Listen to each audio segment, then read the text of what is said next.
मुझे कमेंट कर रहे थे कि गुरुजी ये बताइए पेपर कब होगा। और दूसरी बात, एक वीडियो मुझे भेज रहे हैं बार बार और बोल रहे हैं क्या ये बिल्कुल सही बोल रहे हैं कि पेपर में धोखा खड़ी हुई है महाराज, इस बार भ्रष्टाचार हुआ है, यानी कि जिनके 95 नंबर थे उनको नहीं लिया।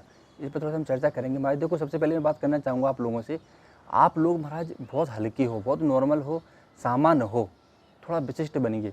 आप फौजी हो महाराज, जब तक आज की स्थिति में आप स्वयं को फौजी नहीं मानोगे, स्वयं के अंदर वो अनुशासन नहीं डालोगे जो फौजी के अंदर होता है, तो मुझे लगता है इन अफवाहों में आप जूझते रहोगे।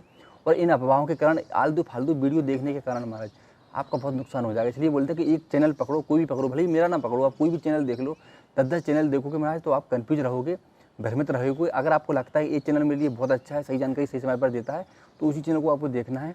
अन्य चैनल देखोगे महाराज तो बहुत नुकसान होगा, बता रहा हूँ मैं। कुछ नहीं होगा, बहुत सारी वीडियो लोग इसलिए भी बनाते हैं, व्यूअर के लिए, सब्सक्राइबर के लिए, बहुत सारी चीज़ों के लिए।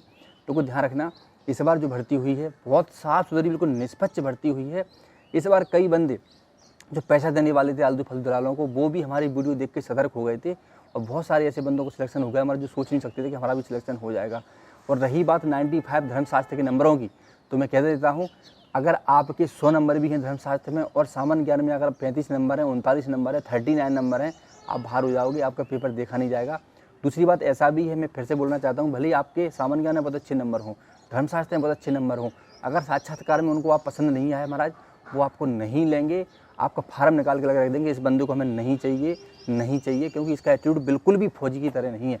तो इसलिए मैं आप लोगों से पहले ही बोलता हूँ, पहले स्वयं फौजी बनो, स्वयं अपने अंदर महाराज वो आर्मी धर्म गुरु के जो नियम होते हैं वो पहले आप अपने अंदर ढालना शुरू करो महाराज। और आज की स्थिति में थोड़ा सा आप अपने आप को धर्मगुरु भी मानो, तब महाराज आगे जो रास्ते हैं वो आपके सुगम हो जाएंगे, सरल हो जाएंगे। तो ऐसी अफवाह में पड़े रहोगे महाराज। अब रही पेपर की, कि भैया पेपर कब होगा आप लोगों का, मैं फिर से कहना चाहता हूँ, पेपर भले ही आपका 5 महीने बाद हो, 1 साल बाद हो, 2 साल बाद हो, लेकिन आज की स्थिति में हमारा पेपर 22 तारीख को है। बस सीधी सी मैं पहले ही बोल दिया। अगर 22 तारीख को पेपर मानते हो तो आज की पढ़ाई आपकी बहुत अच्छी हो जाएगी। अगर आप सोचते हो कि 7 तारीख को है, 7 मई को है, या जून में है, या फिर एक्सटेंड हमारा पेपर हो जाएगा, आप अपना पेपर खराब कर लोगे, मैं बता रहा हूँ। तो 22 तारीख तक आपका क्या क्या छूट गया, क्या क्या सिलेबस रह गया है, क्या करंट अफेयर्स नहीं पढ़ पाए, कोई बेसिस छूट गया है, उस पर फोकस करो पूरी ईमानदारी से। पेपर तो होगा ही होगा, जब नोटिफिकेशन आया है तो पेपर तो होगा महाराज। हम क्यों 6 महीने के लिए बैठे, क्यों 1 महीने के लिए बैठे, क्यों 2 महीने के लिए बैठे? जब हमें पेपर देना है महाराज तो देना है, सीधी सी बात है। तो कहने का तात्पर्य ये है कि आपकी सबसे बड़ी कमी होती है व्यक्तित्व की, कि जो आर्मी धर्मगुरु बनने के लिए सेना को जो चीज़ चाहिए आपके अंदर वो क्वालिटी नहीं आ पाती है, इसलिए आप साक्षात्कार से बाहर जाते हो, पेपर में फेल हो जाते हो महाराज।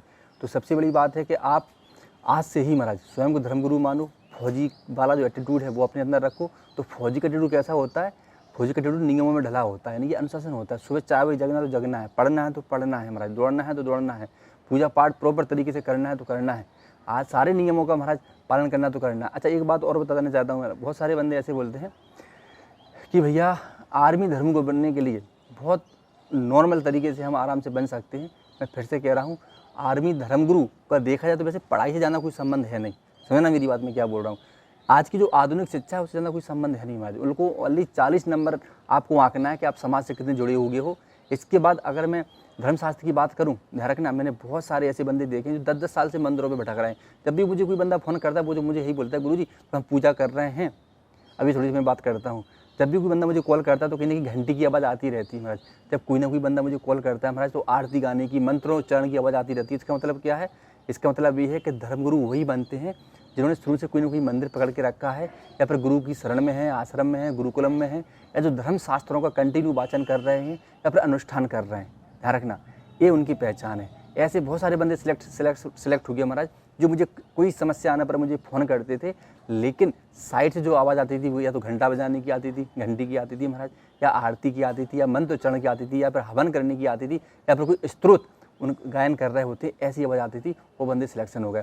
तो जो आज बंदे आज कॉलेज से निकले हो गए हैं, बोर्ड से पढ़ाई करी है, मैं आप लोगों को सचेत कर रहा हूँ, खुशी खुशी में फार्म डाल दोगे, आपके पास डिग्रियाँ भी होंगी, लेकिन वो चीज़ नहीं होगी जो इन मंदिर वालों के पास होती है। समझो बात को मैं क्या बोल रहा हूँ यार। आप सोचते हो कि इतनी आसानी से आप ये बंदा आसानी से भर्ती हो गया, ऐसा नहीं होता है महाराज। कुछ ना कुछ क्वालिटी होती है तभी बंदा भर्ती होता है, कुछ ना कुछ होती है। हो सकता है कि आपको उसका व्यवहार अच्छा ना लगा हो सकता है उसका चरित्र अच्छा ना हो सकता है कि आपको पढ़ाई करते ना देखा हो, लेकिन कुछ ना कुछ तपस्या तो होती है महाराज जो भर्ती के लिए उपयोगी होती है, और वो उसके पास होती है। थोड़ा सा फोकस रखना आप लोग, ठीक है महाराज।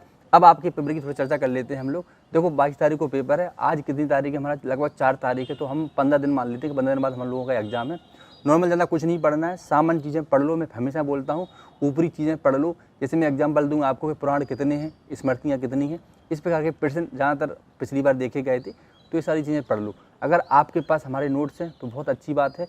सामान्य ज्ञान का जो नोट्स हम लोगों ने बनाया है वो बहुत बेहतरीन बनाया है महाराज, और लगभग मुझे आशा है कि बहुत सारे प्रश्न उससे आ सकते हैं उस बुक से।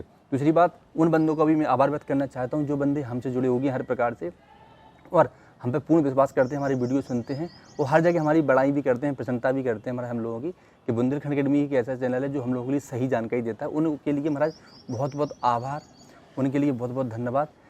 फिर से कहना चाहूँगा, संघर्ष करने वालों को मेरा राम राम, और जो संघर्ष नहीं कर रहे हैं महाराज वो फालतू के चक्कर में ना पड़ें। वो जो काम कर रहे हैं, बिजनेस कर रहे हैं, जो भी करते रहें। इस काम के लिए, आर्मी धर्मगुरु बनने के लिए आपके अंदर एक फौजी का एटीट्यूड होना चाहिए। आपको किसी न किसी मंदिर से आपका जुड़ा होना चाहिए, किसी न किसी गुरु की शरण में आपका होना चाहिए, और बुंदेलखंड अकेडमी जैसे चैनल से आपको जुड़ना बहुत आवश्यक होता है। जय हिंद, वंदे मातरम।